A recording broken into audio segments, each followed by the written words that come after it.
సభకు నమస్కారం. సభాధ్యక్షులు కందుకూరి శ్రీరాములు, జంట నగరాల శాఖ అధ్యక్షులు, జంట నగరాల శాఖ ప్రధాన కార్యదర్శి బెల్లంకొండ సంపత్ కుమార్ గారు, ఈనాటి విశిష్ట అతిథి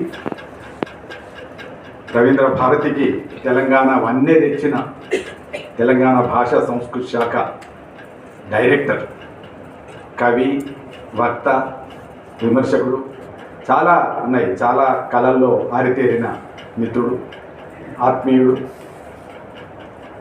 హరికృష్ణ గారికి, సభలో ఉన్న మీ అందరికీ, కవిత్వం మీద, సాహిత్యం మీద, అక్షరం మీద ప్రేమతోని ఇక్కడి దాకా వచ్చినటువంటి మీ అందరికీ ప్రత్యేకంగా నమస్కారాలు, ధన్యవాదాలు. చర్చ పక్కకు పోతుందని భయం ఉంది. మనం పెట్టుకున్నది కవిత్వ తరగతి. కవిత్వం ఎట్లా రాయాలనే దాని మీద పెట్టుకున్నాం. హరికృష్ణ అక్కడ మొదలయ్యాడు. హరికృష్ణ నాకు ఇష్టమైన వ్యక్తి, మంచి టేస్ట్ ఉన్నవాడు. కానీ మాట్లాడేటప్పుడు కవిత్వ తరగతి అని ఇక్కడ ఉన్నప్పుడు వర్తమాన జీవితం వచన కవిత నిర్మాణం అని పెట్టుకున్నప్పుడు మార్కెట్ గురించి, అది కూడా సోషల్ మీడియాలో అమెజాన్లో ఉన్న మార్కెట్ గురించి, ఎక్కువ పుస్తకాలు అమ్మడం, సాహిత్యం యొక్క ప్రత్యేకత గురించి మాట్లాడినప్పుడు ఎట్లా అర్థం చేసుకోవాలి? ఆయన చెప్పని ఇంకొక పుస్తకం సెల్ఫీ ఆఫ్ సక్సెస్. బుర్రా వెంకటేశ్వర గారు నాకు ఫోన్ చేస్తూ మాట్లాడుతున్నప్పుడు, మీరు ఎందుకు చెప్పరు నా పుస్తకం 2 లక్షల కాపీల నుంచి 5 లక్షల కాపీలు అమ్మింది, మీరు ఎందుకు చెప్పారు? మీ సాహిత్యం ఎవరు గుర్తిస్తలేరు అని బాధపడ్డాడు. నా ఇంటికి వచ్చి బాధపడ్డాడు. నా పోస్ట్ అయిపోయినాక హరికృష్ణ బాధపడలేదు. కానీ బుర్రా వెంకటేశ్వర ఇంటికి వచ్చి గంట సేపు కూర్చొని బాధపడ్డాడు. సాహిత్య లోకం ఎందుకు గుర్తించదు? నేను 2 లక్షల కాపీలు నా పుస్తకం అమ్మితే సాహిత్య లోకం ఎవరు గుర్తిస్తలేరు, ఏంటి మీ సాహిత్యం ప్రత్యేకత? నేను చెప్పిన ఒకటే, మా సాహిత్యానికి కొన్ని పరిమితులు ఉన్నాయి.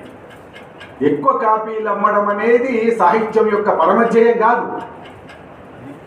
లాభాలు సంపాదించడం అనేటువంటిది కొందరు రచయితలకు పరమధ్యేయం కావచ్చు, కానీ మాకు కాదు.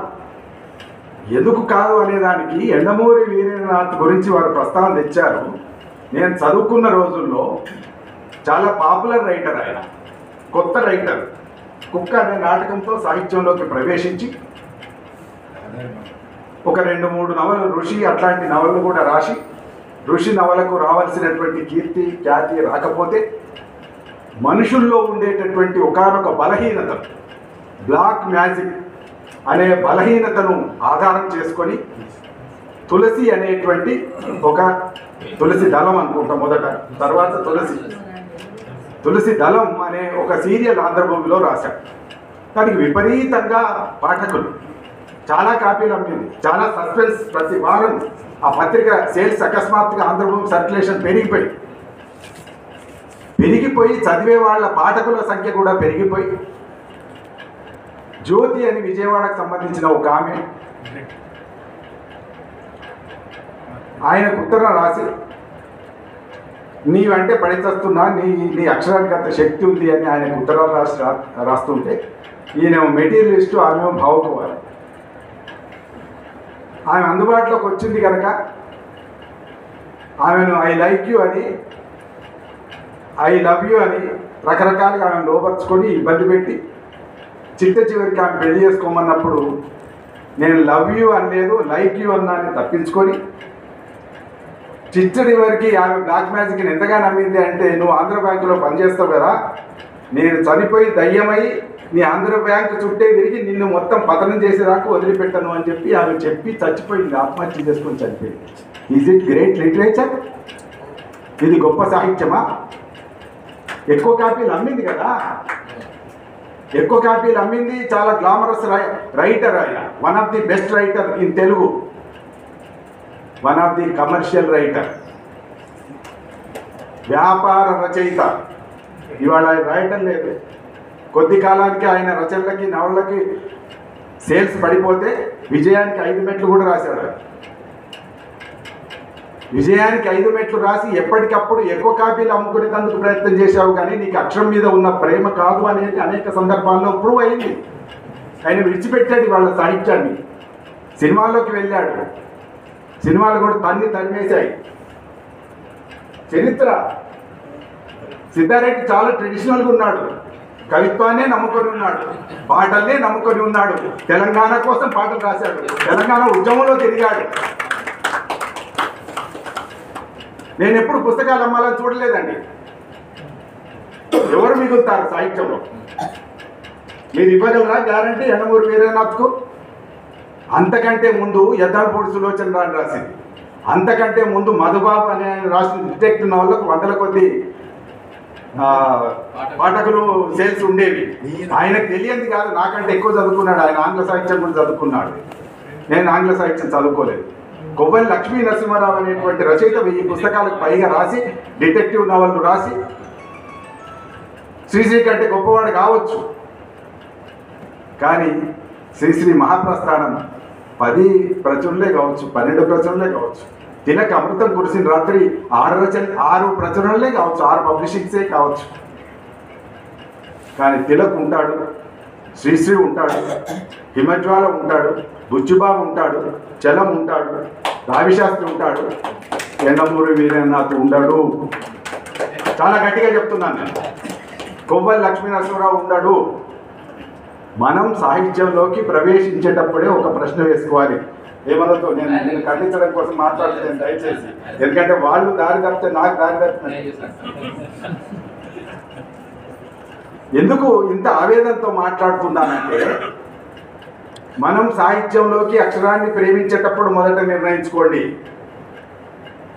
మనం సమాజానికి ఏమైనా చేయడానికి రాస్తున్నామా, సమాజాన్ని ఒక మెట్టు ఎక్కించడానికి, ఉన్నత పథంలో నడిపించడానికి రాస్తున్నామా, ఎక్కువ పుస్తకాలు అమ్మడం ద్వారా ఎక్కువ లాభాలు తెచ్చుకోవడానికి రాస్తున్నామా? మీరు కమర్షియల్ రైటర్ కదా అని యండమూరి వీరేంద్రనాథ్ని అడిగితే ఆయన చెప్పిన సమాధానం ఏంటి తెలుసా? హోటల్లోకి వెళ్తామండి, హోటల్లోకి వెళ్ళినప్పుడు హోటల్ పెట్టిన వాడు లాభాలు ఆర్జించి పెడతాడా, మన కడుపు నింపడానికి పెడతాడా అని అడిగాడు. ఎందుకు పెడతాడు? లాభాలు ఆర్జించడానికే పెడతాడు. పెట్టని ఆయన, అది హోటల్. నువ్వు సాహిత్యం కదా తెలిసింది, సాహిత్యం హోటలా? హోటలా? సాహిత్యము సమాజం యొక్క హితం కోరాలే, అది బేసిక్. అది సహితం సాహిత్యం అన్నాడు, సహితం హితం ఉండాలి దాంట్లో.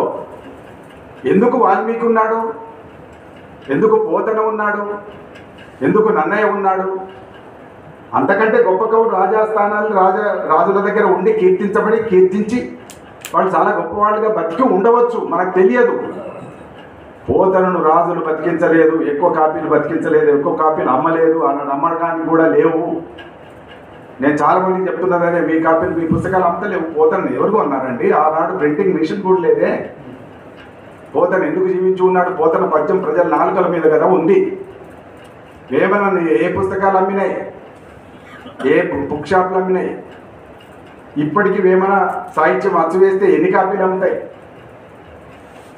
కాబట్టి సాహిత్యంలో దయచేసి మిత్రులారా, సాహిత్యంలోకి ప్రవేశించేటప్పుడు మన లక్ష్యం ఏంటిది?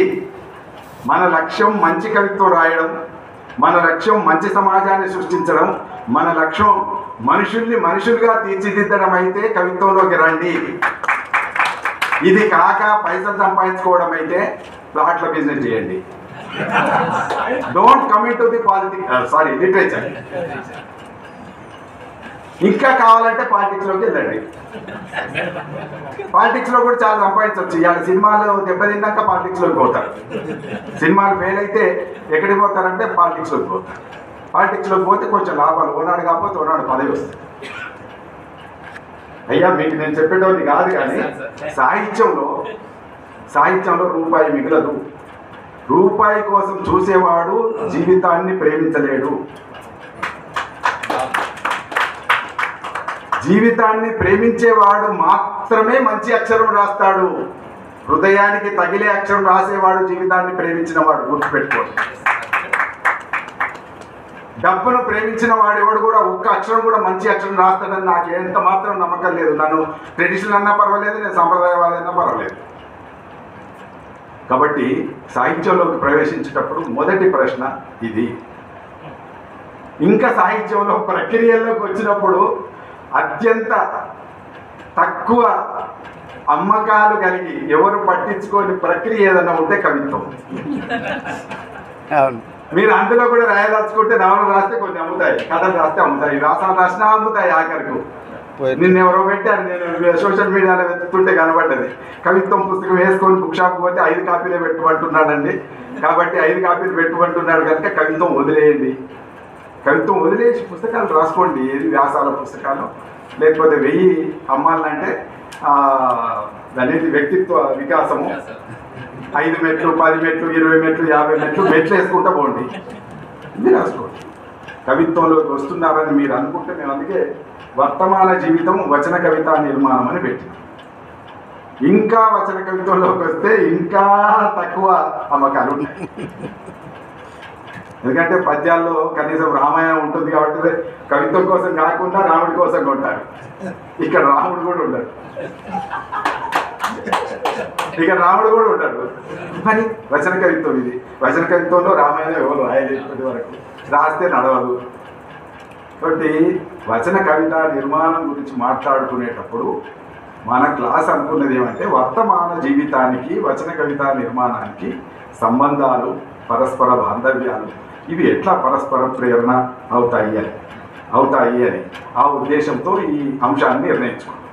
వర్తమాన జీవితం ఎట్లా ఉంది? ఈ మధ్యలో ఉన్నాడు హరికృష్ణ, బాగా పాపులర్గా వెళ్ళేటటువంటి సోషల్ మీడియాకు బాగా వెనుకబడినటువంటి సాంప్రదాయ మనలాంటి వాళ్ళ మధ్యన ఉన్నాడు. చెప్పు. అంటే నాకు బాగా ఇప్పుడు నేను అడిగిన ప్రశ్న, నేను అడిగింది సందేహమే సార్. ఎందుకంటే మీరు నిజంగా చాలా అద్భుతంగా చెప్పారు. నేను ఇది కోరుకుంటున్నాను సార్, మిమ్మల్ని కోరుకుంటున్నాను. నేను ప్రతిసారి కూడా ఇంతకుముందు కూడా చాలా సందర్భాల్లో వేదిక మీద చెప్పాను. నేను ఎప్పుడైనా క్రాస్ రోడ్స్లో ఉన్నప్పుడు నేను గుర్తు చేసుకునే ఒకే ఒక్క ముఖం ఎవరంటే సిద్ధారెడ్డి సార్. నిజంగా మీరు చెప్పింది కరెక్ట్ సార్, మీరు చెప్పింది కరెక్ట్. ఇట్లా వై జంక్షన్లో ఉంటాం, ఉన్నప్పుడు ఎట్లా ఎటు వెళ్ళా అన్నప్పుడు సిద్ధారెడ్డి సార్ నిఖచ్చితనం ఉంటుంది, నిజాయితీ ఉంటుంది, ప్రజా ప్రయోజనం ఉంటుంది, సత్యం ఉంటుంది, అటువైపు వెళ్ళిపోవాలి కదా. సో ఇప్పుడు నేను అడిగింది కూడా సార్, ఇప్పుడు నేను చెప్పింది మీ దృష్టి తీసుకొచ్చింది మీరున్నారనే ఇదంతా చెప్పాను. ఎందుకంటే ఫేస్బుక్లో దీని మీద పెద్ద చర్చ నడుస్తుంది సార్, పెద్ద చర్చ నడుస్తుంది. సో దీంట్లో ఒక సమాధానం చెప్పాల్సిన అవసరం ఉంది. ఏది సత్యం, ఏది అసత్యం అనేది చెప్పాల్సిన అవసరం ఉంది సార్. మీలాంటి నిన్న నేను కూడా సోషల్ మీడియా అప్పుడప్పుడు సెర్చ్ చేస్తాను. నేను సెర్చ్ చేసేటప్పుడు నాకు ఒక కవి పేరు కనబడ్డది. ఆ కవి పేరు నా జీవితంలో ఎప్పుడు వెళ్ళలేదు.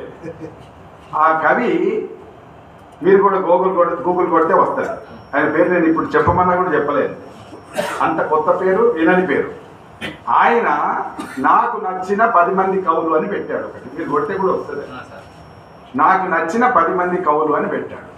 ఈ 10 మంది కవుల్లో కూడా ఇప్పుడు రాస్తున్న కొత్త పేర్లు తప్ప ఏ ఒక్క ప్రఖ్యాత పేరు చెప్పలేదు. రాసి కింద ఒక లైన్ రాశాడు ఆయన. చాలా అందులో ఆయన నిజాయితీని మెచ్చుకోవాలి. ఏం లైన్ రాశాడు అంటే,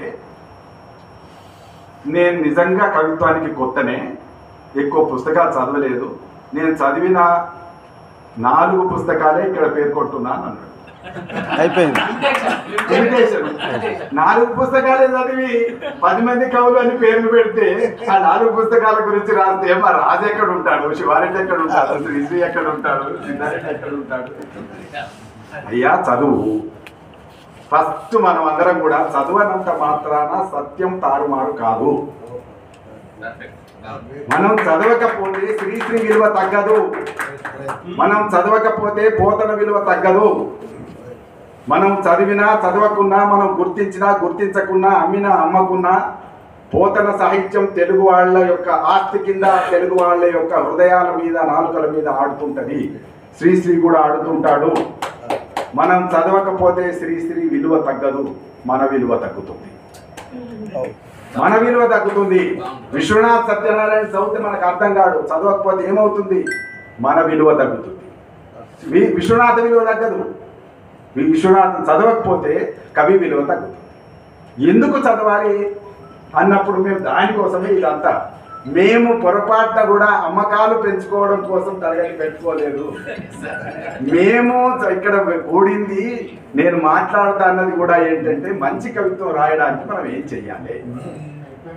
వర్తమాన జీవితం ఇట్లా ఎందుకు అతలాకుతలం చేస్తున్నది.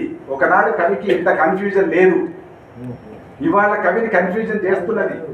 సోషల్ మీడియాలోకి వెళ్ళాలా, లేదా సోషల్ మీడియాలో పాపులర్ అయ్యే కవిత్వం రాయాలా, లేదా నిలబడి ఉండే కవిత్వం రాయాలా, మంచి అక్షరాలు రాయాలా అనేది ఇవాళ కవిని కింద మీద కొదిపి వేస్తున్నటువంటి సమస్య. యూట్యూబ్లో చాలా దారుణమైనటువంటి విషయం, ఒక ఆమె పొద్దున లేచి బట్టలు మడతపెట్టి ఈ వెంట్రుకలు విరబోసుకొని మళ్ళీ తలముడు వేసుకొని యూట్యూబ్లో పెట్టింది. దానికి 50 లక్షల మంది ఆడియన్స్, వీక్షకులు. ఏం చేయలే, ఏం చెప్పలే ఆమె. కేవలం లేచి బట్టలు మడత పెట్టింది, కప్పుకున్న బట్టలు మడత పెట్టింది. ఈ వెంట్రుకలు ఒకసారి ఇట్లా అనుకో, పొద్దున ఆడవాళ్ళు చేస్తుంటారు కదా, ఇవన్నీ సర్దుకొని ఇట్లా అనుకొని మళ్ళీ ముడేసుకొని పెట్టుకుంటారు. ఇది వీడియో తీసి దాంట్లో పెట్టింది. పెడితే దానికి 50 లక్షల వ్యూస్ వచ్చింది. అంటే ఈ మాట ఎందుకు చెప్తున్నానంటే, వ్యూస్ రావడానికి లేదా మన ఇన్నర్ వ్యూకి సంబంధం లేదు. ఒక కవి యొక్క ఇన్నర్ వ్యూ చాలా కీలకమైంది. కవి హృదయం తెరుచుకోవాలి. ఆ తెరుచుకోవడం కోసమే ఇవాళ మేమైతే ఈ నిర్మాణం, వచన కవిత్వ నిర్మాణం, దానికంటే ముందు జీవితం నిర్మాణం గురించి ఎత్తుగడ ఇవి అవి ఉంటాయి అని చెప్పడం కాకుండా వర్తమాన జీవితం అని నేను వాళ్ళకి చెప్పాను. ఎందుకు చెప్పానంటే, వర్తమాన జీవితం మనుషుల్ని చాలా కన్ఫ్యూజ్ చేస్తుంది, సంక్షోభంలోకి తీసుకెళ్తుంది. ఈ జీవితంలో డబ్బు సంపాదించాలా, లేదా ఆదర్శమా, లేదా జీవించాలా అనేది జీవితాన్ని వాళ్ళ సంక్షోభపరుస్తున్నటువంటి విషయం. జీవించడం గొప్పనా, సంపాదించడం గొప్పనా అని ఇవాళ చాలా మందికి కన్ఫ్యూజ్ అవుతున్నటువంటి ప్రశ్న. ఆధిపత్యం నిలుపుకోవడానికి 50 మందినైనా చంపేసి ఆధిపత్యం నిలుపుకోవాలనే దేశాలు ఉన్నాయి. ఆధిపత్యం నిలుపుకోవడం గొప్ప కాదు, మానవత్వం నిలుపుకోవడం గొప్ప అని దానికోసం త్యాగం చేసేటటువంటి మనుషులు ఉన్నారు. ఈ రెండిట్లలో మన కన్ఫ్యూజన్ ఏంటి, ఆధిపత్యమా మానవత్వమా? అంతే కదా, మనిషి కోరుకునేది ఎప్పటికైనా మానవత్వమే. సో మానవత్వం అనేటువంటిదే మనిషికి కోరుకునేటటువంటి అంశం కనుక ఆధునిక వర్తమాన జీవితంలో లోపిస్తున్నది మానవత్వం. మాయమైపోతున్నాడమ్మా మనిషి అన్నవాడు అని రాశాడు మా అందశ్రీ. ఏడికి మాయమైపోయాడు? ఉన్నాడా లేడా? ఉన్నాడు. మనిషి మాయమైపోయిండు అంటే ఆయన అర్థం ఏంది? మనిషి లోపల్లోంచి మనిషి తగ్గిపోయి డబ్బుకు విలువ పెరిగి డబ్బులు సంపాదించేటటువంటి మనిషి పెరుగుతున్నాడు, కష్టాలకు స్పందించే గుణం తగ్గిపోయి పెరుగుతున్నది అనేది ఆయన చెప్పదలుచుకున్న విషయం. అందుకని మాయమైపోతున్నాడు అంటే లోపలి మనిషి మాయమైపోతున్నాడు, స్పందించే మనిషి మాయమైపోతున్నాడు. నిజానికి అవి చెప్పడానికే నేను ఇవాళ ప్రత్యేకంగా నేను వచన కవిత్వం పేరుతో కొన్ని విషయాలు మాట్లాడాలని ఇది పెట్టుకున్నాను. ఏంది వర్తమాన జీవితం? సమకాలీన జీవితమే ఎప్పుడైనా సాహిత్యానికి మూల భూమిక. చాలాసార్లు అనుకుంటాం, సంప్రదాయమో పురాణమో కల్పనో లేకపోతే ఊహనో ఇవే సాహిత్యానికి కీలకమైన అనుకుంటాం. ఇవన్నీ దానికి అలంకరించేటటువంటి వస్తువులే. ఏ సాహిత్యానికైనా, అది కవిత్వం అయినా, కథ అయినా, నవల అయినా, అది అమ్మినా అమ్మకపోయినా, వీటన్నిటికీ సంబంధించినటువంటి ఒక రచనకు, సృజనకు మూలం ఏంటిది అని అంటే జీవితం. ఆ జీవితం కూడా వర్తమాన జీవితం. మనం ఏ సమాజంలో బతుకుతున్నామో ఆ సమాజంలో ఉండేటటువంటి జీవితమే మన అక్షరాన్ని సజీవంగా ఉంచేటటువంటి శక్తి. మన అక్షరం పదులుగా తయారు కావాలంటే అనివార్యంగా మన జీవితం నుంచి తీసుకోవాలి. పరిమళం అంటాం. పరిమళం ఎక్కడి నుంచి తీస్తారు? కెమికల్ నుంచి తీస్తారా, పువ్వు నుంచి తీస్తారా? నాకు తెలిసినంత వరకు పూల నుంచి తీస్తారు. పువ్వు ఎక్కడిది? చెట్టుకు పూసింది పువ్వు, సహజంగా ఉన్నది పువ్వు. దానికి ఉండేటటువంటి పరిమళం నుంచి కొంచెం తీసి ఎక్కువ తయారు చేసి దాన్ని రకరకాలుగా చేసి మీరు మీద పట్టుకుంటారో ఏదో పేరు ఉంటుంది, స్ప్రే. అది తయారు చేసేటటువంటి పద్ధతి ఏదైతే ఉందో దానికి బేస్ ఏంటిది అంటే పుష్పం. ఆ పుష్పం లాంటిది మన జీవితం, పుష్పం లాంటిది మన హృదయం. కాబట్టి వర్తమాన జీవితం లేకుండా మనం వచన కవిత్వాన్ని నిర్మించడం కష్టం. అందుకని వచన కవిత్వం నిర్మాణం జరగాలంటే మొదట మనం వర్తమాన జీవితాన్ని, సమకాలీన జీవితాన్ని ఇష్టపడాలి. నేను సమకాలీన జీవితంలోంచి తీసుకోవాలి, అది భూమిక ఉంది. రాముడి సృష్టి వాల్మీకిది. విశ్వనాథ్ ఎందుకున్నాడు ఇక్కడ అంటే, విశ్వనాథ్ ఏం చేశాడు, రాముణ్ణి మానవీకరించి మానవుడు చేసేటటువంటి పనుల్లో భాగం చేసి ఎక్కడో ఒక మీ హృదయాన్ని ఆకర్షించేటటువంటి వర్తమాన జీవితం నుంచి ఒకటి తీసుకొచ్చి రాముడికి పొందాడు. కనుక విశ్వనాథ సత్యనారాయణ గొప్పవాడు. ఆయన జాషువా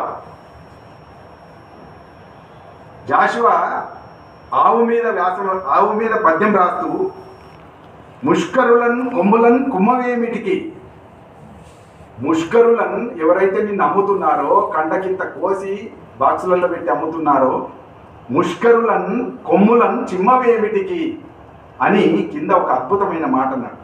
స్వచ్ఛంబైన నీ వెన్నతో విరచింపబడినేమో నీ మనసు దేవి ఆవు ముత్తైదువా. ఎందుకు ఆవు కుమ్మలేదు? ఆవు కథ మనం చిన్నప్పుడు కూడా చదువుకున్నాం. పులి దగ్గరికి పోయి మళ్ళీ వచ్చి పిల్ల తన లేగకు పాలిచ్చిన తర్వాత తిరిగి వెళ్తుంది. ఆవు స్వభావం అది. ఆవు ఇంత మెత్తగా ఎందుకున్నది? ఆవు సాధుజీవి ఎందుకైంది? కుమ్మవేమిటికి అన్నాడు. కొమ్మలు పెట్టి కుమ్మొచ్చు కదా, ఎందుకు కుమ్మలేదు అంటే ఆయనే సమాధానం చెప్పాడు. స్వచ్ఛం పైన నీ వెన్నతో విరచింపబడినేమో, నీ హృదయం, నీ మనసు స్వచ్ఛమైనటువంటి నీ వెన్నతోని తయారు చేసింది. అందుకే అంత సున్నితంగా, అంత కరుణగా, అంత మెత్తగా, అంత కరిగిపోయే విధంగా ఉన్నది. నువ్వు ఎట్లా గుమ్ముతావులే అని మళ్ళీ ఆయనే సమాధానం చెప్పాడు. ఎక్కడున్నది కవిత్వం? ఎక్కడున్నది? ఆవు గురించి ఎవరైనా రాయొచ్చు, ఆవు గురించి వ్యాసాలు రాశారు, ఎవరైనా రాయొచ్చు. జాషువా ఎక్కడ కనబడతాడంటే, ఆవును వర్ణించేటప్పుడు, ఆవు మనసును వర్ణించేటప్పుడు, స్వచ్ఛమైన నీ వెన్ననే ఇస్తావు కదమ్మా అందరికీ, కాబట్టి నీ మనసు నీ వెన్న నుంచి రచింపబడినదేమో అన్నాడు. ఆవును ఇంకా ఏమన్నాడంటే ముత్తైదువా అన్నాడు.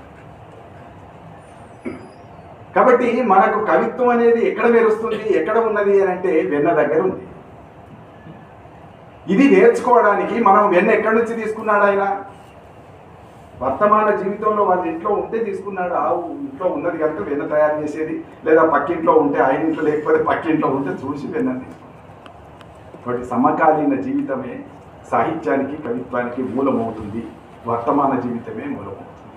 ఆ వర్తమాన జీవితంలో ఇప్పుడు చాలా సంక్షోభాన్ని సృష్టిస్తున్న విషయం ఏమిటి అంటే, ఎక్కడైనా మొత్తం ఈ 2000 సంవత్సరాల లేదా మానవ నాగరికత మొదలైనటువంటి మొత్తం చరిత్ర తీసుకుంటే, ప్రేమ అనేది మనుషుల మధ్యన చాలా గొప్పనైనటువంటి ఒకానొక విలువ. ప్రేమించడం. ఇప్పుడు ఏమైంది మనకు? ఎప్పుడో సాహిత్యం అంతా కూడా ప్రేమను బాగా వస్తువుగా స్వీకరించేటటువంటి దశ నుంచి వర్తమాన జీవితం నీకు ఏం చేస్తుంది, ఏం నేర్పుతుంది అంటే, ప్రేమ దగ్గర ద్వేషాన్ని నేర్పుతుంది. ఎటొచ్చి నువ్వు ప్రేమించకుండా ద్వేషించు. అది కులం పేరు పెట్టి ద్వేషిస్తావా, అది మతం పేరు పెట్టి ద్వేషిస్తావా, అది ప్రక్రియ పేరు పెట్టి ద్వేషిస్తావా? ఈ మధ్య నేను చూస్తూ ఉన్నా, కథకులు తిరిగి వచ్చి ఏదో ఉరుమురుమి మంగళం మీద పడుతుంది అన్నట్టు కథల పుస్తకాలు అమ్మకపోతే కథకులు కథల పుస్తకాలు కొనని వాళ్ళను కథల పాఠకుల్ని అన్నా పర్వాలేదు, వాళ్ళు వచ్చి ఏం చేస్తారంటే కవుల మీద పడతారు. అరే మీ పుస్తకాలు అమ్మకపోతే మా కవుల్ని ఏమంటారు అంటే, మీ కవులకి ఇట్లా కూర్చుంటబెట్టి కవి సమ్మేళనాలు చేసుకునేటటువంటి ఒక అవకాశం ఉంది, మాకు లేదు కదా. కవులు ఇట్లా కలుస్తారు కదా. కవులకు పుస్తకాల మీద, అమ్మకాల మీద ప్రేమ లేదు, కవులకు అక్షరం మీదనే ఉన్నది, కవులకు ప్రేమనే ఉన్నది. ఇప్పటికీ కమర్షియల్ కానీ ప్రక్రియ లోకంలో ఏదైనా ఉన్నది అంటే, సాహిత్యంలో ఏదైనా ఉన్నది అంటే అది కవిత్వం ఒకటే. కనుక కవిత్వం అనేటువంటి దానికి ఉండే విలువ ఎందుకు తగ్గుతలేదు? కథకులకు ఎందుకు కోపం, నవలాకారులకు ఎందుకు కోపం? వీళ్ళు వచ్చి సడన్గా ఇంత కీర్తి పొందుతారు. శ్రీరాముడు సక్క రాయన రాయదు, సిద్ధారెడ్డికి అయితే రాయన రాయదు, ఇంగ్లీష్ కవిత్వం కూడా చదవడినా ఎందుకు అని అంటే, కవులు కాబట్టి, కవులు కాబట్టి వీళ్ళు అమ్ముడు పోలేదు కాబట్టి. అందుకని మనం మొదట నేర్చుకోవాల్సింది ఏంటంటే మన కవిత్వంలోకి వచ్చినాం కనుక మనం ఏది ఆశించి రావద్దు, ప్రేమను మాత్రమే ఆశించి ఇందులోకి రావాలి. అది అందుకని ద్వేషం అనేటువంటిది ఇవాళ ఎల్లెడలా ద్వేషం పెచ్చరిల్లుతున్నటువంటి పరిస్థితి. ఒక దేశం మీద ఇంకో దేశం చిమ్ముతున్నది ఏంటిది? ద్వేషం. ఒక మనిషి మీద ఇంకొక మనిషి చిమ్ముతున్నది ఏంటిది? ప్రేమనా ద్వేషం. అట్లనే ఇందాక శంకర్ ఏదో అంటున్నాడు, ఒక కవి ఇంకో కవి మీద చిమ్ముతున్నది ఏంటిది? ద్వేషం అన్నాడు. నిజానికి నీ కవిత్వపు మూల భూమిక ప్రేమ అయితే ఆ కవిత్వం నుంచి నువ్వేం నేర్చుకోకుండా ఆ ప్రేమను విడిచిపెట్టి ఒక కవిగా నీలో ఇప్పుడుండే వర్తమాన మానవుడు లోపలికి ఇంకి ద్వేషాన్ని విరజిమ్ముతున్నటువంటి వాతావరణం మనం చూస్తాం. కాబట్టి నువ్వు నేర్చుకోవాల్సింది ఏంటంటే ద్వేషాన్ని చిమ్మే కవులు ఎవరైనా సరే తప్పనిసరిగా వర్తమాన జీవితం నుంచి నేర్చుకున్న ద్వేషాన్ని కాకుండా పరంపరగా కవిత్వానికి వస్తున్నటువంటి ప్రేమను, పరంపరగా కవిత్వం చెప్పినటువంటి ప్రేమను, కవిత్వం ఇచ్చినటువంటి సందేశం, ప్రేమ ఇచ్చిన ప్రేమ ఇచ్చును, ప్రేమ కోరదు ఇంకేదియును కోరదు అనేది చాలా కీలకం కనుక ప్రేమ. అందుకని ద్వేషం కంటే ప్రేమ గొప్పది అనేటువంటి విలువను స్థిరపరిచేటటువంటి వాక్యం లేదా ప్రక్రియ ఏదైనా ఉంటే అది కవిత్వం మాత్రమే. నేనేదో సాంప్రదాయకంగా నేను ఎందుకు భక్తి పాటలు వింటానంటే భక్తి పాటలు కూడా వింటాను అప్పుడప్పుడు, భక్తిగా ఉండి కాదు. అందులో వింటూ ఉంటే నాకు ఒక లైన్ చాలా నచ్చింది. సద్గురు తు ప్యార్సే జీనా సిఖాలియా అన్నాడు కబీర్ దిగి. కబీర్ దోహాలో ఏమంటాడంటే లేదా భజనలో ఏమంటాడంటే సద్గురు తూనే ప్యార్సే ముజే జీనా సిఖాలియా అని, సద్గురు ప్యార్సే ముజే ఇన్సాన్ బనా దియా అంటే ఇప్పుడు మనం ఎక్కడ నుంచి చేసుకొని ఎప్పుడు అయిపోయాడైనా కబీర్ ఎప్పటి రాసిన వాక్యాలు ఇవి. అందుకని 14th సెంచరీలో ఉన్నటువంటి కబీరు కేవలం భక్తి వాటి గురించి రాసినటువంటి కబీరు ఎందుకు ఆనాడు ఈ మాట రాశాడు? ఆనాడు కూడా ద్వేషమే పెచ్చరిల్లుతున్నది, యుద్ధాలే నడుస్తున్నాయి, అధికారమే గొప్పదై కూర్చుంది కనుక అధికారం గొప్పదైనటువంటి చోట ఆయన ప్రేమను ప్రచారం చేసినటువంటి గొప్ప వ్యక్తి, గొప్ప తాత్వికుడు, గొప్ప కవి. కాబట్టి కవిత్వం ఏం చేస్తుంది అని అంటే మనిషిని చేస్తుంది. మనిషిని తిరిగి నువ్వు ఎన్ని అవతారాలు ఎత్తినా తిరిగి ఎక్కడ తీసుకెళ్తుంది అంటే మనిషి అవతారం దగ్గరికి తీసుకెళ్తుంది. మనిషిగా మార్చేటటువంటి ప్రక్రియ సాహిత్యం. అందుకే సాహిత్యం ఏం చేస్తుంది, మన కవిత్వం ఏం చేస్తుంది అన్నప్పుడు జీవించడం నేర్పేదే కవిత్వం. జీవితానికి ఒక రుచి ఇచ్చేది, అభిరుచి ఇచ్చేది కవిత్వం. అట్లనే రెండవది ఏమన్నాడు? శాంతి. నేను ఆలోచించి రాసుకొని వచ్చిన ఇవన్నీ శాంతి. మనం సామరస్యంగా ఉండాలి, మంచిగా ఉండాలి అని అనుకుంటాం, కానీ మన పక్కకు యుద్ధం జరుగుతూ ఉంటుంది.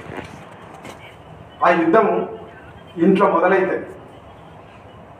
భార్యాభర్తల యుద్ధం కావచ్చు, అన్నదమ్ముల యుద్ధం కావచ్చు, రాజకీయ పార్టీల యుద్ధం కావచ్చు, అక్కడి నుంచి పోతే దేశాల మధ్య యుద్ధం కావచ్చు. అది ఇజ్రాయిల్ పాలస్తీనా మీద జరిగినటువంటి యుద్ధం దాకా పోతుంది. ఈ యుద్ధాలన్నీ దేనికోసం జరుగుతున్నాయి? ఈ యుద్ధాలన్నీ కూడా అవతల మనుషులు ఎవరు లేకపోయినా సరే ఆధిపత్యం వస్తే చాలు అని కోరుకుంటున్నటువంటి యుద్ధాలు ఇవి. కానీ నిజానికి మనిషి ఎప్పుడు ఆనందిస్తాడు, ఎప్పుడు సంతోషపడతాడు, ఎప్పుడు జీవిస్తాడు? తన ఆనందం, తన కష్టం, సుఖం, తన బాధ, దుఃఖం ఏదైనా సరే ఇంకొక మనిషితో పంచుకోగలిగేటటువంటి స్థితి ఉండాలని కోరుకుంటాడు. కాబట్టి మనుషులున్న చోటనే అధికారమైనా సంపద అయినా ఒక్కటైనా ఉంటుంది. మనుషులు ఎవరూ లేని అధికారం మనకి ఉండే అవకాశం లేదు. కాబట్టి వర్తమాన జీవితంలో తప్పకుండా యుద్ధం కంటే, సంఘర్షణ కంటే తప్పనిసరిగా సంఘర్షణ ఉంటూ అయినా సరే సమన్వయం కూడా ఉండేటటువంటి ఒక శాంతిని కూడా మనం ఆహ్వానించేటటువంటి విధంగా ఉండాలి. అట్లా మూడవది నాకు తట్టింది ఏంటంటే మానవీయత. క్రమక్రమంగా లోపిస్తున్నది మానవీయత, స్పందన లోపిస్తున్నది. దయా, జాలి. శ్రీనివాస్ బాధతో రాశాడు, దయలేని లోకం దయలేని లోకం అని రాశాడు ఆంధ్రజ్యోతిలో. ఈ దయలేని లోకం ఏంది? ఎందుకు ఒక మనిషి అంత దుఃఖంతో ఉంటే, అంత కష్టాల్లో ఉంటే, అంత గాయంతో ఉంటే ఎందుకు పక్కవాడు పట్టించుకోవటం లేదు? అంటే క్రమక్రమంగా మనుషులు దయను కోల్పోయి, అంటే అంతఃకరణలన్నీ కోల్పోయినారు. మనిషి సహజంగా స్పందించే మనిషి, కానీ స్పందనలన్నీ కోల్పోయి, దయ కోల్పోయి, ఇంకోటి కోల్పోయి రాక్షసంగా తయారు, చాలా క్రూరంగా చంపేస్తున్నారు. మనం చూస్తున్నాం. ప్రేమించిన ఆమెను కూడా చంపేస్తున్నారు. తల్లిని, తండ్రిని, ఆమె పేరు మర్చిపోయారు, తల్లి గొంతు మీద కాలు పెట్టి చంపేసింది. ఆమె కీర్తిరెడ్డి, నాకు గుర్తున్నంత వరకు కీర్తిరెడ్డి అనేట ఆమె కండక్టర్ కూతురు. ఇద్దరు ప్రేమికుల్ని పెట్టుకొని ఇక్కడే అంబర్పేట దగ్గరే ఇద్దరు ప్రేమికులు వచ్చారు, ఈమె వచ్చింది, ముగ్గురు కలిసి తల్లిని క్రూరంగా చంపేశారు. తల్లిని మించిన మానవీయమైనటువంటి దైవం, ఇంకా మీరు ఏ పేరు పెట్టినా పర్వాలేదు, తల్లిని మించినటువంటి ఇంకొక ఉత్తమమైనటువంటి ప్రేమ ఇంకే వ్యక్తి దగ్గర దొరకదు. దేవుడి దగ్గర కంటే కూడా తల్లి గొప్పది అని చాలామంది చెప్పుకొని ఉన్నారు. సురుల కన్నా కరుణాత్ముడు నరుడుగాక ఇంకెవడన్నా నారాయణ రెడ్డి గారు. సురుల కన్నా కరుణాత్ముడు నరుడుగాక ఇంకెవడు? దేవతలకు దయ ఉంటుందా? మనం కొలుస్తాం, రోజు కొలుస్తాం, కష్టాలు చెప్పుకుంటాం, బాధలు చెప్పుకుంటాం, కన్నీళ్ళు పెట్టుకుంటాం. వాడికి 50 రూపాయలు కాకపోతే 100 రూపాయలు ఇస్తాం, ఈ నైవేద్యం కాకపోతే ఆ నైవేద్యం ఇస్తాం, కొబ్బరికాయ ఒకటి కాకపోతే 50 కొడతాం. ఎన్ని కొట్టినా సూర్యులకు కరుణ రాదు. మళ్ళీ ఎవరికి వస్తుంది? యాదేకి వస్తుంది. ఎక్కడి నుంచి పక్క ఉంటే అన్నం పెట్టడానికి యాదే వస్తుంది. ఆకలి అవుతున్న వాళ్ళని చూస్తే మళ్ళీ ఇంకొక ఆకలైన మనిషే అన్నం పెట్టగలుగుతాడు. సూర్యులకు రాదు. కాబట్టి సూర్యుల కన్నా కరుణాత్ముడు నరుడుగాక ఇంకెవడు అన్నారు. నరుడికి దయ ఉన్నా, కోపం ఉన్నా, తిట్టినా, ప్రేమించినా ఎవరు మనిషి. కాబట్టి అది కూడా ఇప్పుడు పెంచవలసింది వచన కవిత్వం ద్వారా మనం పెంచవలసింది ఏంటిదంటే, ఇవన్నీ మనకి వస్తువులకు సంబంధించి చెప్తున్నాను. ఇవి ఎందుకు చెప్తున్నావు నువ్వు అంటే, ముందు వర్తమాన జీవితాన్ని మెరుగుపరచుకోవాలి.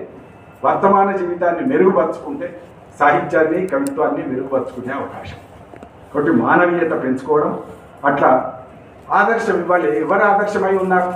మనుషులకి ఈ సమాజం ఎందుకు బాధపడుతుంది? యువతరం కూడా ఎందుకు బాధపడుతుంది? ఉద్యోగాలు లేవు, సరే, ఉద్యోగాలు చాలా రోజుల నుంచి నిరుద్యోగంతో ఉన్న సమాజాలు కూడా మనం చాలా చూసినాం. దాటి వచ్చినా కూడా ఇవాళ ఎంతో కొంత ఉపాధి కల్పన జరుగుతుండవచ్చు, జరగకపోతుండవచ్చు. జరిగినా జరగకపోయినా ఈ యువతరం, ఇవాళ కొత్త తరం ఎందుకు బాధపడుతున్నది, ఎందుకు సంక్షోభపడుతున్నది, ఎందుకు వేదన పొందుతున్నది అంటే, నాకు తెలిసినంత వరకు దీనికి ఐడియల్స్ లేరు, ఆదర్శాలు లేరు. ఒకనాడు మన గాంధీ మహాత్ముడు, ఇంకోరు అట్లా మనకు అన్ని దశల్లో కూడా ఈవేళ రామాయణ కాలం నుంచి కూడా రాముడు రామాయణం గొప్పదా కాదా, కావ్యంగా దాని శక్తి యుక్తులు ఏంటిది అనేది పండితులు తెలుస్తారు కావచ్చు. కానీ నాకు చిన్నప్పటి నుంచి రాముడి విషయం అనగానే ఏమనేవాళ్ళు? రాముడు మంచి బాలుడు అనేవాళ్ళు. ఆదర్శం, అది ఒక ఐడియల్. మనం అట్లా ఉండాలి. గాంధీ మహాత్ముడు గొప్పవాడు, అబద్ధం ఆడలేదు, హరిశ్చంద్రుడు అబద్ధం ఆడలేదు, ఇవన్నీ ఆదర్శాలు. ఈ ఆదర్శాలన్నీ పోయినాయి. ఇవాళ ఏది ఆదర్శం? అల్లు అర్జున్ ఆదర్శం. అల్లు అర్జున్ ఆదర్శం పోతే రాజకీయాల్లోకి వస్తే వాడు ఎవడు సనాతన ధర్మం అనుకుంటూ తిరుగుతుండే. ఇప్పుడు 3 భార్యలు నిడిచిపెట్టి వాడు సనాతన ధర్మం. లేకపోతే మోడీ ఆదర్శం. అంటే నేను పేర్లు పెట్టాలని నా ఉద్దేశం కాదు, కానీ ఆదర్శం ఎవరు? మనం ఎట్లా తయారవుతాం అనేది మన ఆదర్శాన్ని బట్టి నిర్ణయం అవుతుంది. మనం ఎవరిని మోడల్గా పెట్టుకుంటామో మనం అట్లా తయారవుతాం తప్పకుండా. కాబట్టి మోడల్ అనేటువంటిది కరెక్ట్గా లేదు ఇవాళ అనేటువంటిది నా ఉద్దేశం. ఐ మే బి రాంగ్, నా అభిప్రాయాలు మీ ముందట పంచుతున్నాను. మన ముందట మన నాన్న ఆదర్శంగా ఉండేవాడు, నాన్న ఆదర్శం లేడు ఇప్పుడు. అమ్మ ఆదర్శంగా ఉండేది, అమ్మ ఆదర్శంగా లేదు. ప్రేమించడంలో అమ్మను మించిన వాళ్ళు ఎవరు నాకు జీవితంలో కనబడలేదు. అలాంటి అమ్మ ఇవాళ ఆదర్శం కాదు, నాన్న ఆదర్శం కాదు, అన్న ఆదర్శం కాదు, అక్క ఆదర్శం కాదు, ఎవరు ఆదర్శం కాదు. అయితే అదాని అవుతాడు, అయితే అల్లు అర్జున్ అన్నారా, అల్లు అర్జున్ అవుతాడు, లేకపోతే ఇంకోడు అవుతాడు. రాజకీయ నాయకులు అంటారు. రాజకీయ నాయకులు ఏంటిది? ఆ పార్టీ అధికారంలో ఉన్నప్పుడు ఒక మాట మాట్లాడతారు, అధికారంలోకి పోతే ఒక మాట మాట్లాడతారు. వాళ్ళు ఎట్లా ఆదర్శం అవుతారు నీకు? నిన్న అన్న మాటకి వాళ్ళ కట్టుబడి ఉండని వాడు నీకు ఎట్లా ఆదర్శం అవుతాడు? కాబట్టి ఆదర్శం అనేటువంటిది కూడా ఇవాళ తప్పనిసరిగా ఒక వర్తమాన జీవితం నుంచి మనం డిరైవ్ చేసుకోవాలి. డిరైవ్ చేసుకొని వర్తమాన జీవితానికి మనం ఆదర్శాన్ని కూడా నిలబెట్టాల్సినటువంటి అవసరం ఉంది. ఇవన్నీ కూడా ఎవరు చేయాలి ఈ పనులన్నీ అని అంటే, ఇవన్నీ పనులు ఎవరు చేయాలంటే ఖచ్చితంగా కవులే చేయాలి. అందుకే కవుల దగ్గరికి వచ్చి మాట్లాడతారు. కవులు కూడా చాలా మంది చూస్తే నీరసంగా ఉంటారు. మా కవిత్వం అమ్ముతలేదు, నవోదయాలకు పోతే 5 కాపీలు పెట్టమన్నాడు. ఏంటి 5 కాపీలు పెట్టమంటే పెట్టాడు, అవి కూడా పెట్టుకోడు. ఏంటి అవి కూడా పెట్టుకోడు. ఎందుకు ఆయనకు గొడవ నిండిపోతుంది. మరి ఆయన ఏం చేస్తాడు? తిరిగి వాపసు పంపించాడు. ఏడాది చూస్తాడు, ఏడాది అమ్మకపోతే సార్ వచ్చి కాపీలు తీసుకుపోతాడు. రాసిండట. ఈ నీరసం ఏంటిది? ఈ కవులకు అమ్మినా అమ్మకపోయినా నేను రాసే దాంట్లో నా హృదయం ఉంది, నేను రాసే దాంట్లో నా ప్రేమ ఉంది, నేను రాసే దాంట్లో నా అనుభవం ఉంది, నేను రాసే దాంట్లో నా జీవన సత్యం ఉంది, నేను రాసేది చాలా విలువైంది, ఒకనాడు కాకపోతే ఒకనాడు ఈ సమాజం గుర్తిస్తుంది అనేటువంటి భావన ఉంటే ఆయన రాయడంలో ఎప్పుడు పొరపాటున కూడా ఈ సమస్యలు చెప్పారు. అందుకు దానికి కావాల్సింది ఏంటంటే, కవికి మొదట కావాల్సింది ఇవాళ ఉత్సాహో బలవాన్ అన్నాడు. ఇది ఎప్పుడు రామాయణ కాలంలో అన్న మాట చెప్తున్నాను. రామాయణ కాలంలో వాల్మీకి ఏం చెప్పాడు అని అంటే, ఆంజనేయుని ఉద్దేశించి చెప్తాడు. ఉత్సాహో బలవాన్ అన్నాడు. ఉత్సాహాన్ని మించిన బలం లేనే లేదు భూమి మీద అన్నాడు.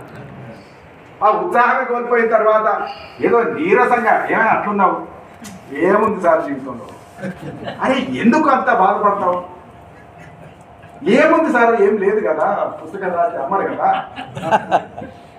పుస్తకం రాస్తే అమ్మడు అంటాడు. ఈయన వాట్సాప్లో రోజు పెడతాడు, నా పుస్తకం కొనండి, నా పుస్తకం. ఆయన ఎవరో మీకేంటి? అరే రోజేం పెడతావా, నువ్వు అమ్మితే అమ్ముతారు, కొంటే కొంటాం. కానీ అంటే నీరసంగా బతుకుతూ ఇంకెవరికో నీ పుస్తకం కొనమని అంటే నువ్వు ఉత్సాహం ఉండు. ఫస్ట్ ఉత్సాహో బలవాన్ అన్నాడు. ఉత్సాహాన్ని మించిన బలం లేదు. నీ శక్తి అంతా ఎక్కడ ఉంది అంటే నీ ఉత్సాహం. రాయాలి కదా, రాసేటప్పుడు ఉత్సాహం ఉండాలి కదా. ఎందుకు రాయాలి, ఎందుకు ఉత్సాహం ఉండాలి అంటే నీకు ఒక ఆదర్శం, ఈ సమాజాన్ని మార్చాలనేటువంటి కోరిక, నీ మనిషిని మార్చాలని కోరిక, మనిషిని చేరాలనే కోరిక, కనీసం మార్చకపో చేరాలనే కోరిక, వాడి హృదయాన్ని కదిలించాలనే కోరిక నీకు ఉండాలా వద్దా? ఆయన ఆధ్యాత్మికమని చెప్పొచ్చు, కానీ ఆయన నాకు చాలా నచ్చుతున్నాడు ఈ మధ్య. Art of living, Ravishankar. అరే జీవించడం జీవించ కళ, జీవించడం కళ అన్నాడు. జీవించడం కళ, దాన్ని ఎందుకు కోల్పోతావు నువ్వు? చాలా విలువైంది జీవితం, మళ్ళీ తిరిగి రాదు. ఒక వాడు చాలది. జీవించడం గొప్ప కళ, జీవితంలో ఉండే ప్రతి అణువును ప్రేమించడం గొప్ప కళ. ఇది ఎందుకు ప్రేమించవు నువ్వు? ఇది ఎందుకు ఇష్టపడవు? ఇది ఎందుకు గుర్తించవు? దీనికి కవిత్వానికి ఏం సంబంధం సార్ అంటే, ఇంకొక ఆయన అద్భుతమైన మాట చెప్పాడు. ఇంకొక విమర్శకుడు చాలా బాగా చెప్పాడు. ఏమంటే, జీవన తత్వం తెలిస్తేనే నీకు కళాతత్వం తెలుస్తుంది అన్నాడు. ఎక్కడికి వెళ్ళాలి నువ్వు? కళ, కవిత్వం అనేది కూడా ఒక కళ, జీవితం అనేది కూడా ఒక కళ. జీవించడం ఎట్లాంటిది కళనో, ఆర్ట్ ఆఫ్ లివింగ్ ఎట్లానో, ఆర్ట్ ఆఫ్ రైటింగ్ కూడా ఒక కళ. జీవించడం కళ లాంటిదే, రచించడం కూడా ఒక కళ. ఈ రచించడం నేర్చుకోవాలంటే జీవించేటటువంటి కళను నేర్చుకో ముందు. జీవించే కళ నీకు అలవడితే రచించే కళ కూడా వస్తుంది. జీవించే కళ కోల్పోతే రచించే కళ కూడా రాదు. ఎందుకు రాదు? జీవితం ఇవాళ క్రమంగా ఏమైంది అని అంటే, అది యాంత్రికమైపోయింది. జీవించడం మానవీయంగా జీవిస్తున్నావా? జీవించడం అంటే ఏంటిది? మల్లెల నరసింహమూర్తి అనుకుంటా ఈ మధ్య ఒక కొత్త కవిత్వ పుస్తకం వేశాను, నాకు బాగా నచ్చింది. నేను క్రమంలో పోతలేనట్టున్నా, చెప్తాను మళ్ళీ మీ కవి సమ్మేళనం టైం కూడా. ఆయన 2 లైన్లు నాకు చాలా బాగా నచ్చి నేను మీ ముందర చెప్పదామని రాసుకొని వచ్చింది. నేను ఎందుకంటే పాత దాంట్లో ఉదాహరణలు ఇస్తుంటే ఎప్పటికీ సిద్ధారెడ్డి సార్, శివారెడ్డి సార్ దగ్గర చెప్తాడు, శేషయ్య సార్ దగ్గర చెప్తాడు. మళ్ళీ నా నరసింహమూర్తి కవితో నిన్న చదువుతూ ఉంటే దీనికోసమే ప్రిపేర్. నేను ఎందుకు ఈ ఉపన్యాసాలకు ఒప్పుకుంటాను, మా శ్రీరాములు సంపత్ అడగంగానే ఎందుకు ఒప్పుకుంటానంటే, మీకేమి నేర్పనో తెలియదు, మీరు ఏం నేర్చుకుంటారో లేదో నాకు తెలియదు, కానీ నేను నేర్చుకుంటా అనేటువంటి ఒక నమ్మకంతో చదువుతాను, కొత్తగా చదువుతాను. నాకు ఆ లక్షణం ఉంది. కవి నిరంతరం నేర్చుకోవాలి కనుక నేను చదువుతూ ఉన్నా, ఏమైనా కొత్తవి చదివితే బాగుంటుంది కదా అని చదువుతున్నప్పుడు నాకు ఒకటి చాలా బాగా నచ్చింది. ఇప్పుడు నేను అన్న మాటకి ఉపయోగపడేటటువంటిది art of living, art of writing. జీవించడం ఒక కళ, జీవితం ఒక కళ, కవిత్వం ఒక కళ అన్నదానికి నాకు అది బాగా కుదురుతుందని అది రాసుకొని వచ్చిన. ఒక రొట్టె ఒక పువ్వు కొను, ఒక రొట్టె ఒక పువ్వు కొను, రొట్టె నీకు కడుపు నింపడానికి, పువ్వు నువ్వు జీవించడానికి. ఇంకే కాదండి, ఇది 10,000 కాపీలు అమ్మిన కవిత్వం కథల పుస్తకంలో ఉందా? ఆ కాపీ 5 కాపీలు కూడా నవోదయలో పెట్టుకోరు. మల్లి నరసింహమూర్తి కవిత్వం పోయినా కూడా పెట్టుకోరు. ఒక రొట్టె ఒక పువ్వు కొను, నువ్వు వెళ్ళేటప్పుడు ఒక రొట్టె ఒక పువ్వు కొను, రొట్టె నీ కడుపు నింపడానికి, పువ్వు నువ్వు జీవించడానికి. అందుకని రొట్టెనే సర్వస్వం కాదయ్యా బాబు. నీ చుట్టూ ఒక ప్రపంచం ఉంది, ఆ ప్రపంచాన్ని నువ్వు ప్రేమించేటట్లుగా జీవించు. అందుకని కళ ఏం చేస్తుంది అని అంటే, ఉన్నది ఉన్నట్లు చెప్పేటటువంటిది కాదు, ఉన్నదాన్ని ఆస్వాదించేటట్లు చేసేటటువంటిది కవిత్వం, కళ. ఉన్నది ఉన్నట్లు చెప్పేదానికి వాస్తవిక చిత్రణ చేస్తుంది, అది కథ ఏదో సరిపోతుంది కావచ్చు, కానీ కవిత్వం అనివార్యంగా, కవిత్వానికి ఎందుకు గ్లామర్ అంటే, ఎందుకు అది తగ్గుతలేదు, 2000 సంవత్సరాలైనా దానికి ఎందుకు విలువ దక్కలేదంటే, కవిత్వం మొత్తం జీవన సారం అంతా కలిపితే ఒక వాక్యం అవుతుంది. ఒక్కొక్క పద్యముకు ఒక్కొక్క నెత్తురు బొట్టు తక్కువ కాగా రచయించింది అన్నాడు జాషువా. ఒక్కొక్క పద్యముకు ఒక్కొక్క నెత్తురు బొట్టు తక్కువ కాగా, శరీరంలో ఒక్కొక్క నెత్తురు బొట్టు పెట్టి కవిత్వం రాశాడు, ఒక పద్యం రాశాడు. కాబట్టి ఒక్కొక్క వాక్యంలో మన నెత్తురు ఉంటుంది, అలా నెత్తురు ఉంటుంది కాబట్టి అది గొప్పది. ఇంత గట్టిగా సిద్ధారెడ్డి ఎందుకు మాట్లాడతాడు? నిజం, నా నెత్తురు ఉంది, నా హృదయం ఉంది, నా జీవితం ఉంది, నా ప్రయాణంలో ఉండేటటువంటిదంతా వడబోసి పిండి చేస్తే ఒక వాక్యం 2 వాక్యాలు ఉంటాయి. దాని గురించి నేను చెప్పుకోను. ఇట్లాంటి కవిత్వం రాసినప్పుడు తప్పకుండా మీరు విలువైన కవిత్వం రాయగలుగుతారు, విలువైన మనుషులుగా ఉండగలుగుతారు అని, జీవితంలోంచి మనం ఏం నేర్చుకోవాలి అన్నదానికి తప్పనిసరిగా జీవితం వైపు చూడాలి. జీవితం వైపు చూడడం అంటే ఊరికే ఇదంతా చుట్టూ ఉండేది వర్తమాన జీవితం అంటే కాదు, ఆ జీవితాన్ని లోతుగా దర్శించాలి. నీకు వస్తువులు, కవిత్వానికి సంబంధించిన వస్తువులన్నీ దీంట్లోనే దొరుకుతాయి. కాబట్టి దీంట్లో కొత్త వస్తువు ఏది, హృదయానికి ఆకట్టుకునే వస్తువు ఏది, మనం చెప్పవలసిన వస్తువు ఏది అనేదంతా నీ చుట్టూండే జీవితంలోంచి తీసుకోవాల్సి ఉంటుంది. తీసుకోవడానికి ఇంకొక మాట, ఒక ఇంగ్లీష్ పదం నాకు దొరికింది, respect for depth. Respect for depth, insight, లోపలికి చూడండి. జీవితంలో పై కనబడేదంతా నిజం కాదు, పైన హృదయం లేదు. పైన చూస్తే అందరు మామూలుగా రంగులు వేసుకోనో రకరకాల పౌడర్లు వేసుకోనో ఉంటాం, కానీ ఎప్పుడు మనకు అర్థమవుతాడు, ముఖానికి రంగులు వెలిసిపోయి, పౌడర్లు వెలిసిపోయి, చెమటలు బట్టి కక్కి, లేదా పెదవుల మీద వేసుకున్న రంగులు కూడా పోయి, ఇవన్నీ కక్కి, ఇవన్నీ అయిపోయిన తర్వాత మనిషి అలసిపోయినప్పుడు, ఆ అలసిపోయిన మనిషి యొక్క మనసు లోపలికి లోపలికి చూడగలిగితే అప్పుడు నీకు ఆ మనిషి అర్థమవుతాడు. కాబట్టి ఇక్కడ ఏమన్నాడు, respect for depth, respect for the depth అని ఇంకొక మంచి మాట అన్నాడు, do it with love and patience. నువ్వు జీవితాన్ని గౌరవించు, దర్శించు. ఆ దర్శించడం కూడా ఎట్లా దర్శించాలట, ప్రేమతో దర్శించు, సహనంతో దర్శించు. నీకు అందులో ఏదో దొరికేదాకా దర్శించు, అన్వేషించు, అందులో ఏదో దొరుకుతుంది నీకు. ఆ దొరికేది పట్టుకుని నువ్వు రాస్తే డెఫినెట్గా అది గొప్ప కవిత్వం. కాబట్టి డెప్త్లోకి వెళ్ళాలి, లోతులోకి చాలామంది వెళ్ళకుండా మనకు రొటీన్ సబ్జెక్టులు కొన్ని ఉన్నాయి. తెలుగు అనగానే ఈస్ట్ అనేది Italian of the east Telugu అని అక్కడ మొదలు పెడతారు కవి. మరి ఇట్లా మొదలుపెట్టి ఇప్పటికే ఒక 2000 మంది రాసి ఉంటారు. మనం 2001వ వ్యక్తి కూడా అదే పాదం రాసిన తర్వాత మనకి ఎట్లా గౌరవం దొరుకుతుంది?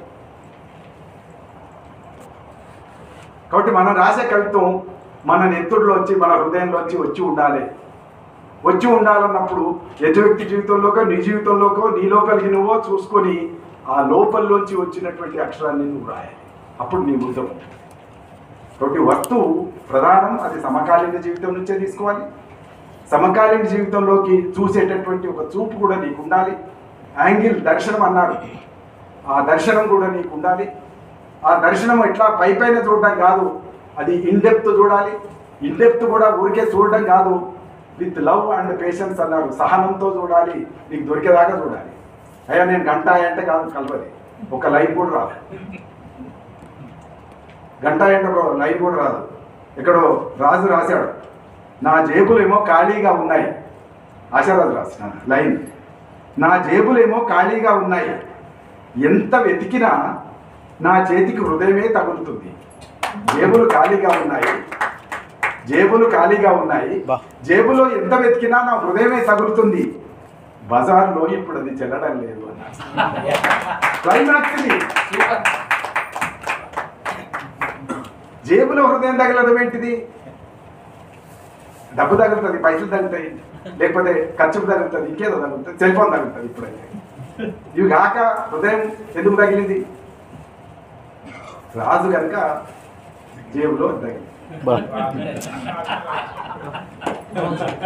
అందుకని జేబులో హృదయం తగిలితే ఆ హృదయం బాధ ఎక్కడుంది అని అంటే హృదయం తగిలినందుకు సంతోషమే, కానీ ఆ హృదయం ఇప్పుడు బజార్లో చెల్లడం లేదు. అది క్లైమాక్స్. మార్కెట్ వాల్యూ లేదు దానికి. మార్కెట్ వాల్యూ లేకపోతే కవి వదిలిపెడతాడా? తెల్లారి నుంచి 2 ప్లాట్లు చేసుకొని అమ్మొచ్చు కదా రాజు. కాదు, కవిత్వమే రాస్తాడు, కవిత్వానికే పరిమితం అవుతాడు. నువ్వు నచ్చకపో, రాయి, వినకపో, అనుకో. అందుకని ఇంకొక కవి అన్నాడు, ఇంకొక విమర్శకుడు అన్నాడు, ఒక మాట, మంచి మాట అన్నాడు. ఏమన్నాడు అంటే, కవుల గొడవ ఎట్లుంటుందట అంటే, వినేవారు ఉన్నా లేకున్నా, విషాదమైన అది ఆనందమైన, వినేవారు ఉన్నా లేకున్నా, విషాదమైన అది ఆనందమైన, కవికి నేర్పు ఉన్నా లేకపోయినా, ఇంకో మాట అన్నాడు, కవికి నేర్పు ఉన్నా లేకపోయినా, అవి వెర్రి కూతలైనా మంచి కూతలైనా పెడుతూనే ఉంటాడు. రాగం తెలిసినా తెలియకపోయినా పాడుతూనే ఉంటాడు అని కింద ఒక మాట అన్నాడు, గొప్ప మాట.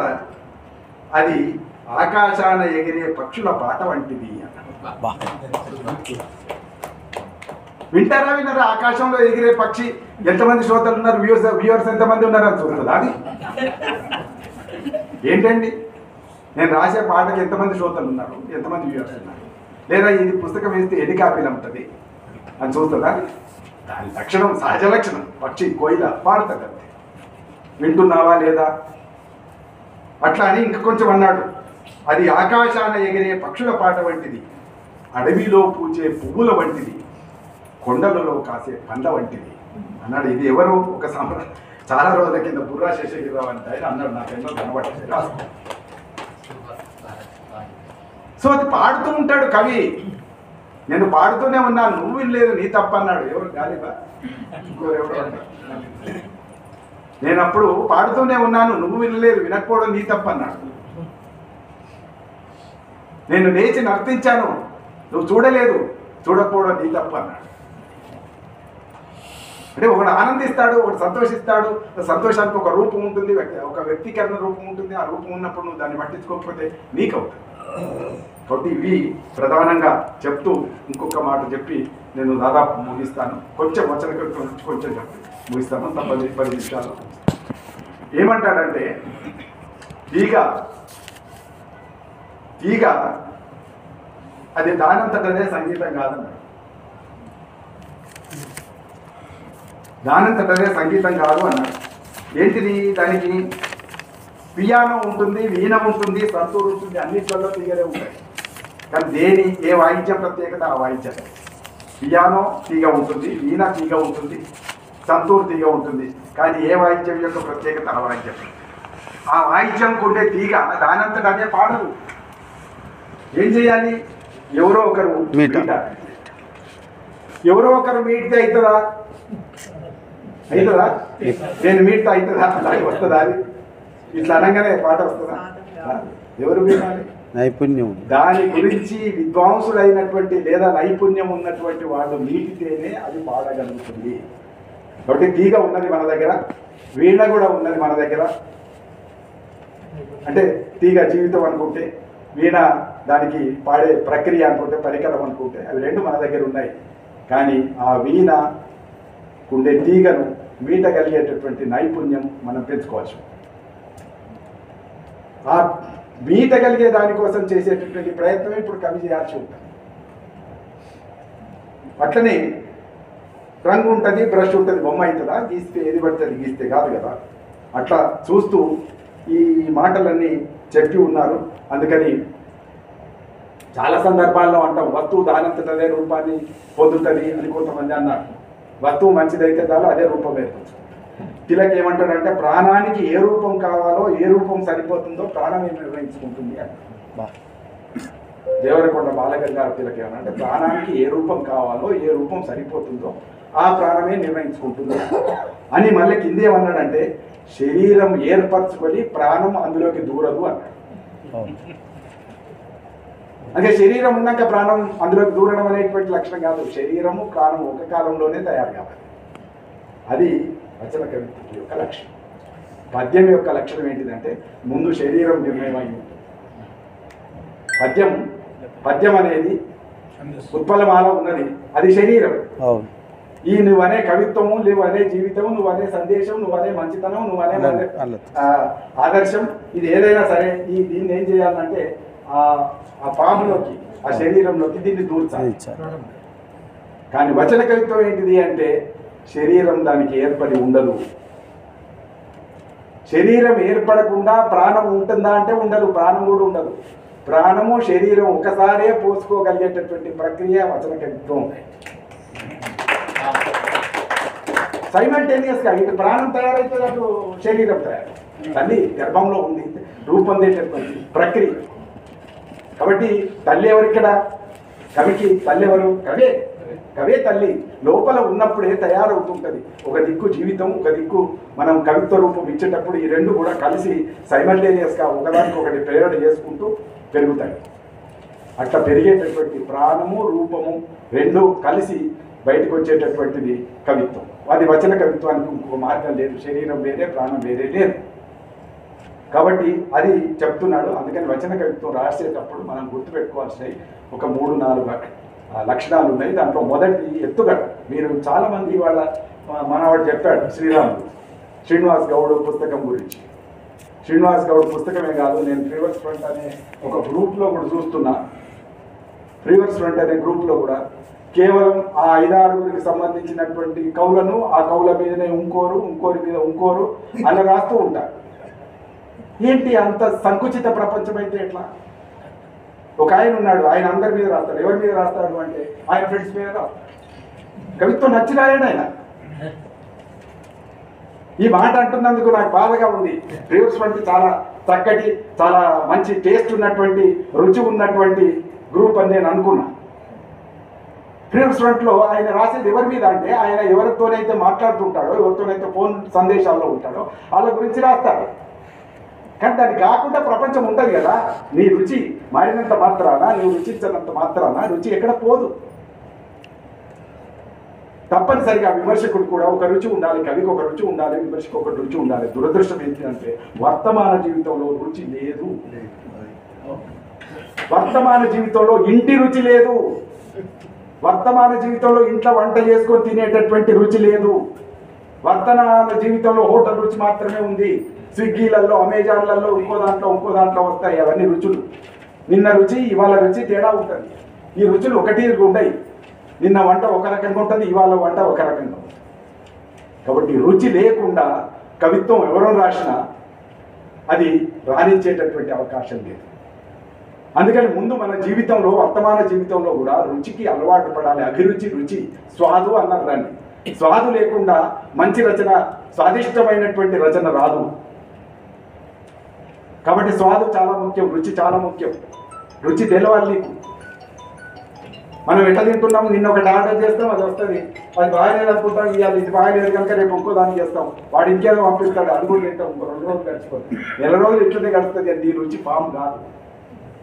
నీ టేస్ట్, నీ నాలుక ఒక రుచిని కోరాలి. అది తీయటో, పుల్లటిదో, కారమో, ఎల్లిపాయనో, మిరమో, ఏదో ఒకటి.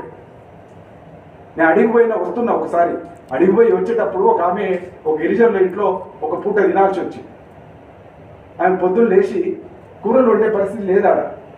ఉల్లిగడ్డ మిరం చక్కగా నూరుతుంది. ఇది పెడుతుందా ఏందని భయపడుతుంది, అది పెడుతుందా ఏందని భయపడుతున్నప్పుడు అదే పెట్టింది, రొట్టె మీద అది పెట్టుకొని తింటే అద్భుతం. అది ఒక అమృతం వంటి రుచి నాకు. ఉల్లిపాయ మిరమే కావచ్చు, కానీ నీ రుచి కోల్పో. నీ రుచి కవిత్వంలో కూడా రుచి కావాలి, పదాల్లో రుచి కావాలి. పదాల యొక్క అమెరికా కవిత్వం అన్నాడు. పదాల యొక్క అమెరికలో వచన కవిత్వంలో దీనికి స్థిర రూపం, శరీరం ఏమి లేవు కాబట్టి ఎత్తుగడ చాలా కీలకం. ఇప్పుడు ఆయన శ్రీనివాస్ గౌడ్ కానీ ఇంకొకరు కానీ ఎవరైనా ఉంటే వాళ్ళందరూ కూడా ఎత్తుగడలు ఇవి జాగ్రత్త వహిస్తున్నారు, మనం జాగ్రత్త వహిస్తుంది. కొత్తగా రాసే వాళ్ళు గుర్తుపెట్టుకోండి, మొదటి వాక్యంతోనే అవతలి వాడిని పడగొట్టాలి. అవతలి వాడిని పడగొట్టాలంటే మొదటి వాక్యం మీ ఎత్తుగడలోనే ఒక కొత్తదనం ఉండాలి, ఒక ఆకర్షణ ఉండాలి. వచన కవిత్వంలో ఇంకొక మార్గం లేదు. వచన కవిత్వంలో ఖచ్చితంగా మీ వచన కవిత్వం అనే ప్రాణము, దేహము, ఆత్మ అన్ని కలిసిపోయినటువంటి ప్రక్రియ కనుక దీంట్లో విడిగా ఇంకోటి లేదు కనుక నీ చూపుతోనే ఆకర్షించాలి. అంటే మొదటి పంక్తితోనే ఆకర్షించాలి, ఎత్తుగడతోనే ఆకర్షించాలి. అది 1వ అంశం. అయితే 2వ అంశం, ఎత్తుగడ తర్వాత మనం చూసుకోవాల్సింది చక్కగా నిర్వహణ. ఎత్తుగడకు దగ్గరగా ఉండి దాన్ని బలపరిచేటటువంటి ఒక నిర్వహణ కూడా కవిత్వంలో అవసరం. ఆ నిర్వహణ తర్వాత అంటే మొదట మనం చెప్పిన దాన్ని ఇంకొంచెం బలోపేతం చేసేటటువంటి దిశగా, వరుసగా దాన్ని ఇంకా స్ట్రెంథన్ చేసేటటువంటి విధంగా, బలపరిచేటటువంటి విధంగా తర్వాతి లైన్లు, కొన్ని లైన్లు అంతకంటే మంచి లైన్లు వచ్చేటట్టుగా అట్లా నడిపించాలి. నడిపించి 3వది టేక్ ఆఫ్ అన్నాడు శ్రీశ్రీ, పరాకాష్ఠ. ఆ పరాకాష్ఠ ఏంటిదంటే ఒక గొప్ప స్థాయికి తీసుకెళ్ళాలి. అట్లా మెల్లమెల్లగా వచ్చినటువంటి దాన్ని విమానం ఎట్లా పైకి ఎగురుతుందో పైకి ఎగిరేటటువంటి విధంగా ఒక టేకాఫ్ తీసుకునేటటువంటి దిశగా, దాన్ని ఉన్నత శిఖరాలకు చేర్చేటటువంటి దిశగా మార్చాలి. మార్చి ముగింపు కాడికి వచ్చేసరికి 4వ అంశం, వచన కవితలో 4వ అంశం ముగింపు దగ్గరికి వచ్చేసరికి కేవలం మనకు ఆ ఒక చిన్న హృదయం ఒక్కసారే అది ఆశ్చర్యపోయేటటువంటి విధంగాను, హృదయం తడి అయ్యేటటువంటి విధంగాను, ఒక కొరడాతో కొట్టినట్టు కానీ, లేదా హృదయం ఒకసారి గాయపడి కరిగిపోయేటటువంటి విధంగాను ముగింపు ఉండాలి. ఈ 4 లక్షణాలు వచన కవిత్వంలో ఇవి తప్ప మనల్ని ఇంకేమి బతికించాలి. కొత్తగా ఉండాలి, ఎత్తుగడ బలంగా ఉండాలి.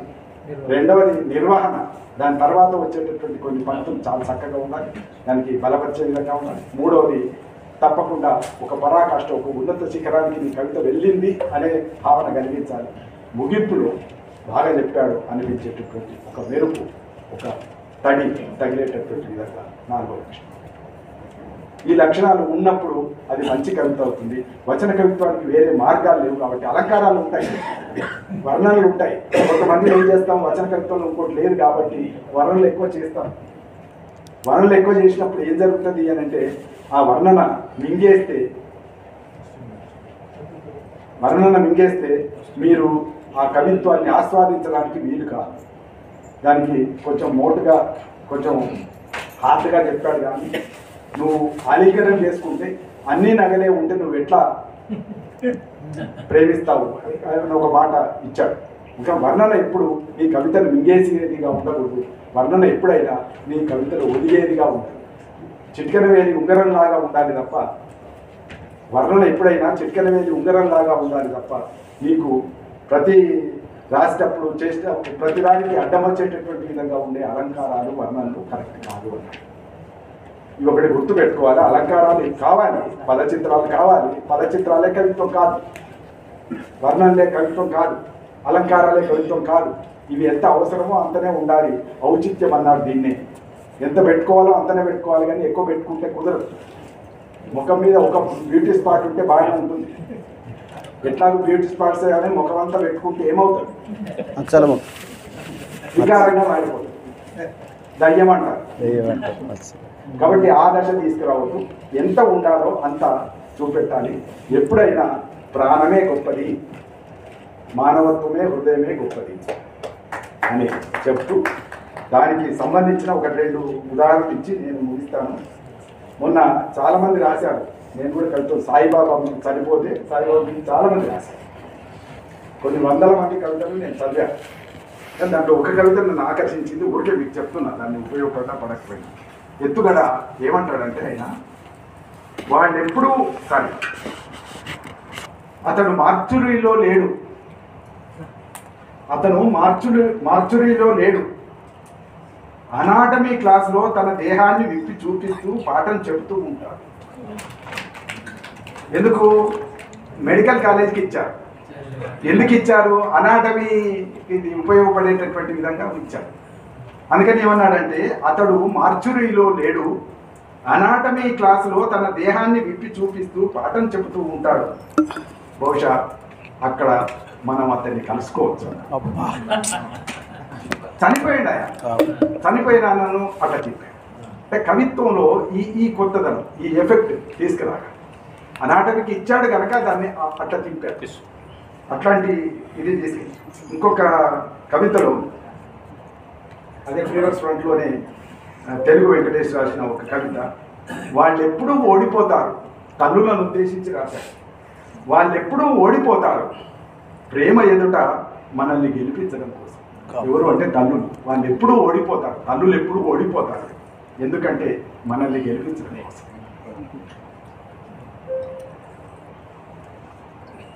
నేను నీ కోసం ఏ బహుమతులు కొనలేను. ఈ మౌనతాళం కవిత. నేను నీ కోసం ఏ బహుమతులు కొనలేను, కానీ వాగ్దానం చేస్తున్నా వచ్చే సంవత్సరం బహుమతులు పట్టుకొస్తాను. ఇప్పుడైతే కొనలేదు, ఎందుకు యుద్ధంలో. కాబట్టి ఇవి అట్లనే మన వేణు ఒకటి రాశాడు, అది అయిందో ట్రాన్స్లేషన్ నాకు తెలియదు. నా గుడారం సరిపోక, నా గుడారం చిన్న గుడారం, నా గుడారం సరిపోక ఇరుకుగా సర్దుకునే నా 6 చిన్నారి కూనలు.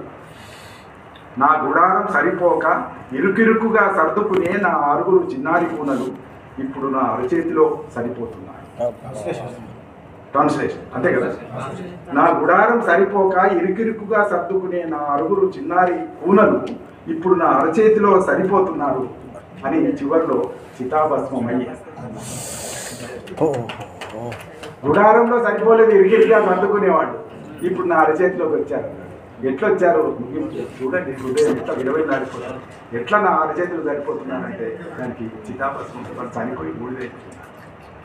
కాబట్టి అద్భుతమైనటువంటి కవిత్వం అట్లాంటివి వచ్చినాయి. ఇవన్నీ మనం ఇంకా చాలా ఉన్నాయి చెప్పడానికి, ఇంక ఇంట్లో రాసుకునేవి కూడా చాలా ఉన్నాయి. మళ్ళీ కవిసంలో కూడా ఒకటి ఉంది కాబట్టి జరగాలి. కాబట్టి మనం కొద్దిగా లేట్గా మొదలై